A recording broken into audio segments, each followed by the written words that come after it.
знаем, че Дара на 6 мая Гергьов ден. Това е голям празник за нас. И как ни отмечаваме Гергьов ден? Искам да разкажа. Когато съм била манинка, аз запомних това.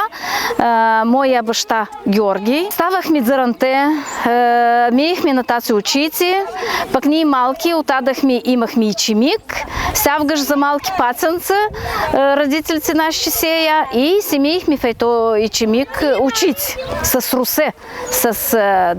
От заранте има русе, ние си миехме с русе очици, това за здраве. И сенинка, отзехме се цегляхме на виси, да си знаем колко сни кила и това се прави всичкото за здраве. Баща ми заранте колеше ягни, това по традиции, и моята майка правеше курбан в собът печеше.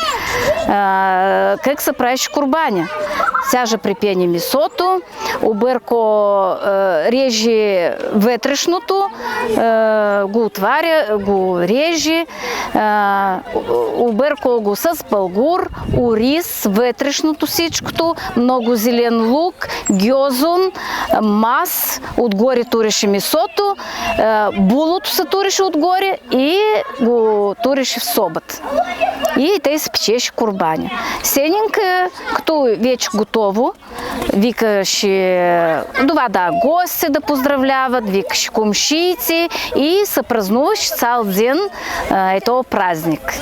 Децата ги катая на люлки за здраве. То пролетен празник. Сявгаш в ето ден ставаше топло и децата изляват да играят.